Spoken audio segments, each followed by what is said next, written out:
It's Icon. Oh, okay. Let me see this. Hi, and welcome to another episode of Piano TV. So today we are going to tackle a long-standing request. Oh, damn, 7 years ago. Ooh, this is the first time I'm seeing this channel, Piano TV. I've never seen this channel before.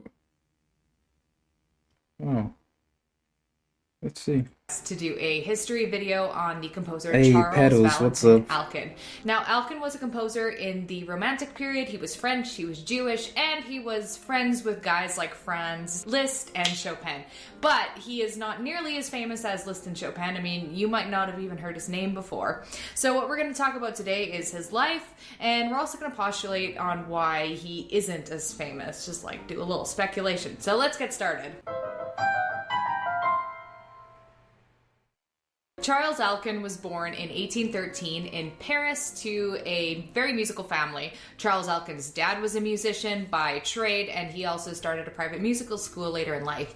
And he also had 5 siblings who were equally musical, although Charles Alkan is the most well-known of them. There was like a flute player, and there were piano players, and composers, and like teachers, and like every single one of the siblings had musical talent. Like and the like many other ultimate famous piano boss composers, sometimes. Charles Alkan was a child prodigy. At the age of 7, he auditioned for That's the good, Paris good, that's good. Conservatoire on the piano, Like and this. one of the Okay. comments that the examiner wrote I trust is, you, Chico. "This child has amazing abilities." And we all know how tough the examiners are. He wrote his first Opus 1 piano composition set when he was just 14 years old, and that's like, he was already starting to get serious at that age. When he was a teenager, he was performing all over Paris at salons, which were basically just like fancy rich people parties. He was helping his dad teach over at his dad's music school, and he was continuing his own studies. So I mean, like, the work ethic kids had back in the day, right? Later in Charles's teenage years, he They were began working integrating overtime. even more strongly into Paris's music art scene and became acquainted with people like George Sand. George Sand was a writer, and also Chopin's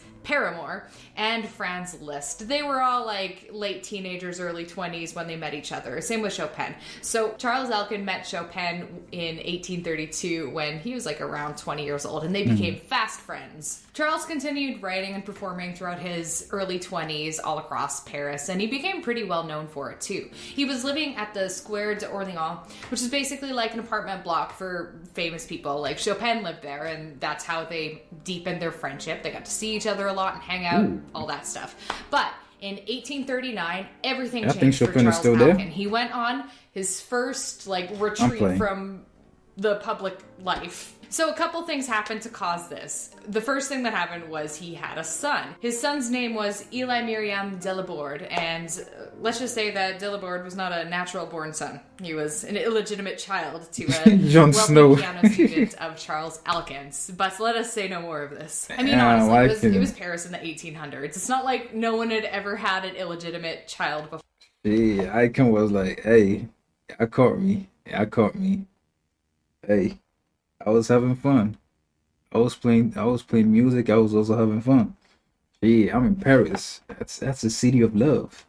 I can expect me to have some 1 or 2 babies here and there.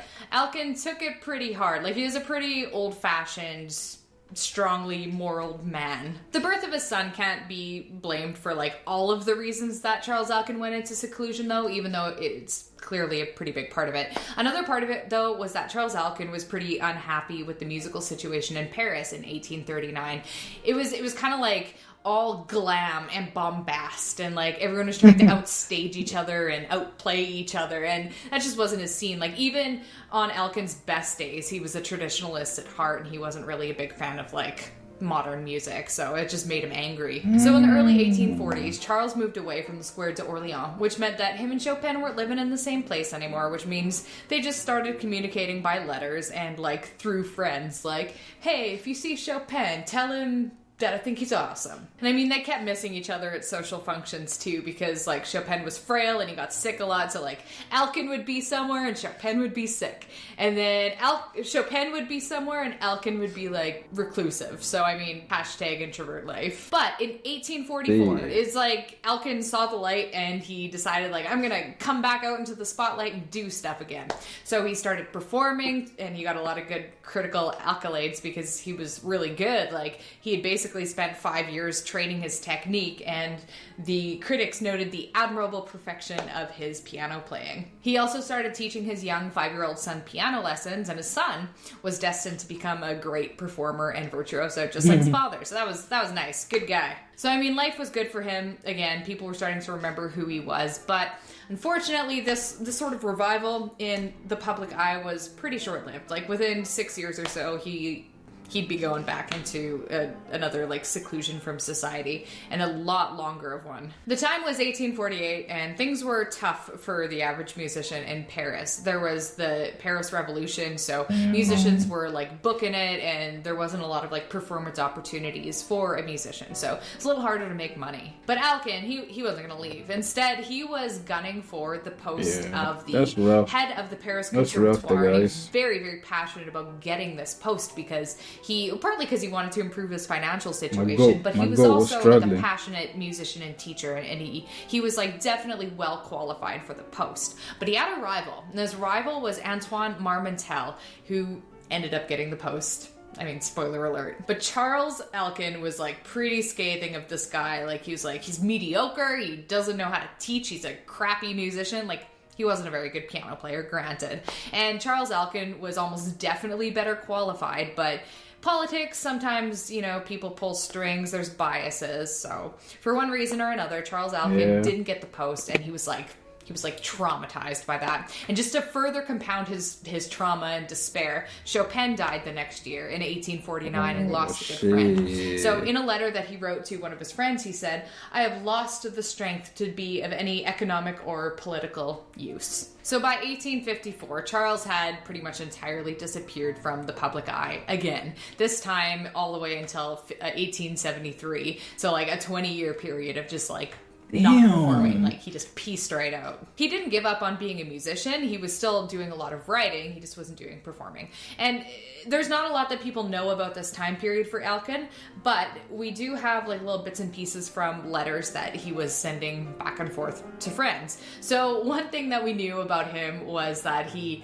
had a very like foul view of modern music. He threw barbs at everyone from Liszt to Berlioz, and especially to Wagner. Like, Alkan hated Wagner. Like, one of his quotes about him was that Wagner was not a musician, but a sickness. Wait, I have a feeling that, I don't know if one of y'all told me, but weren't there also other composers that had like beef with Wagner? If that's true, then Wagner was the problem, because how are you beefing with every composer? Bro. Whoa. Getting a little out of control there, Alkan. Another way that Alkan was passing the time in this 20-year time span is he became very dedicated to translating into French the entire Old Testament and New Testament from its original language. So this is a guy that was like really like, he just went all in. Like, he went hard. So flashing forward to the 1860s, and Charles Alkan was slowly sinking into poverty, and his mental illness got a little iffy there, and I think that's just mainly because of being secluded from society. Or it can work the other way around, like, you have a mental illness and then you withdraw and then it exacerbates it. He eventually even gave up on composing music because he just couldn't see the points of it anymore. Like, this was a pretty rough time in his life. And then moving closer to 1870, Paris was even more upheaval. Germany was attacking it, people were leaving. Even Charles Alkan's son, who was by this point a famous, well-known composer and performer, had left the city for a little bit. But our Charles Alkan, he was never leaving Paris. Like, it didn't even matter. Like, his apartment had bullet holes in it, and he just kept on living in Paris. Finally, in 1873, Charles Alkan decided, like, enough is enough. I'm tired of being secluded from society, and he started performing again and putting himself out there.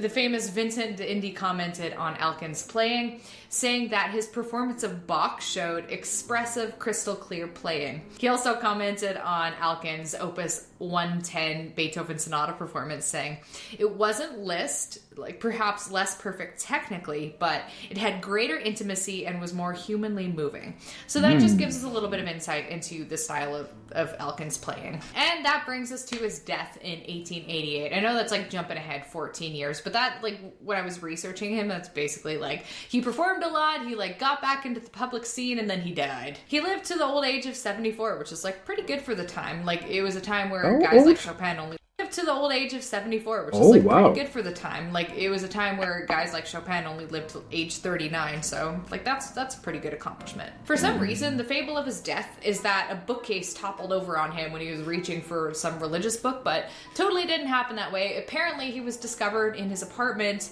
trapped underneath like a heavy coat rack in his kitchen, and then he died a few hours after they found him. And I mean, that's all the details I was able to discover. I mean, it could have been anything, like maybe he broke a hip or something, I don't know. So let's talk about the complicated topic of Alkan's personality. Now, there's always someone saying that every composer ever had some mental illness or other, so I don't necessarily believe that Alkan had a mental illness, but it's been speculated that he might have had Asperger's or OCD. Like, I have no idea, but just sharing the info with you guys. But what we do know is that Alkan was definitely like a full throttle, all-in kind of guy. I mean, the fact that he translated the entire Bible is pretty much a testament to that. Also, his amazing piano technique, like, it was so well developed. Like, he clearly dedicated his life to music. And his technique was actually so good that Liszt considered him to be his only true rival. Like, Charles Alkan was the only person who made Liszt sweat a little when he performed. His relationship with his son is also pretty interesting. I mean,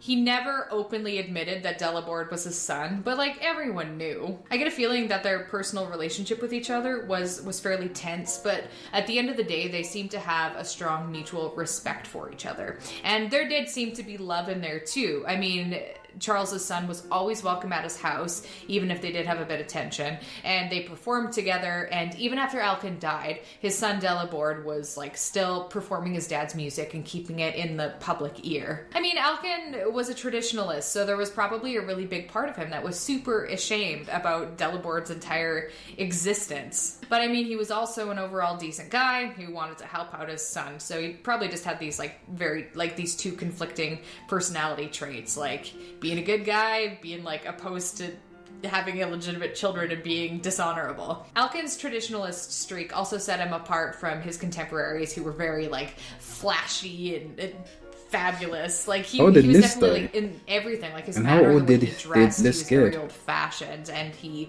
really liked older music, like Baroque and classical music. Wasn't a fan of music of the time, so he's just like he was a man from after his time. Charles Alkan was also one of the first people to put Jewish themes and ideas into art music, like his Opus 31 collection of preludes. He also became infatuated with a musical instrument called the pedalier, and he wrote a lot of pieces for it, but pedalier doesn't, it's an obsolete instrument, so there's like an entire body of music. Also got pretty old just, then. Like, irrelevant. Interestingly, there are only 2 known portraits of Charles Alkan, so I mean, one's a picture from behind, so I my editor's shaking his fist right now at that. I know it. After Charles Alkan's lifetime, he basically disappeared into obscurity until the 1960s, where some dedicated performers decided to bring his music back into repertoire and rotation. I think the main reason that he's less famous than guys like Chopin and Liszt is because of his periods of seclusion, because he went into his first period of seclusion when he was 26 years old.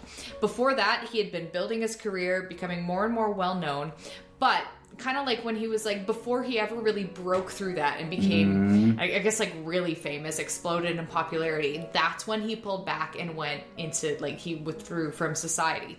And then the same thing happened again when he had his like second wind in between his first and second retreats from performing. He like started to become well known again, and then he pulled back before he like exploded in popularity. So I think that that's probably the main reason he's not as well known as people like Chopin and Liszt today, because by all other accounts he was just as talented and just as skilled. I think part of it might also have something to do with the fact that he just like pretty much never left Paris, and a lot of other musicians would go on tours to other countries and kind of like spread their name that way, but he didn't. I mean, this is just me speculating though. Like, I'd love to know why you think Charles Alkan was, you know, he kind of disappeared from public knowledge, but that's what I would think would be like the main reasons. That is all for today's video on Charles Alkan. Hopefully you learned something. I know that I did. Video. W Video, nice. I haven't heard of this channel, Piano TV. Let's subscribe. I wonder what kind of content she does.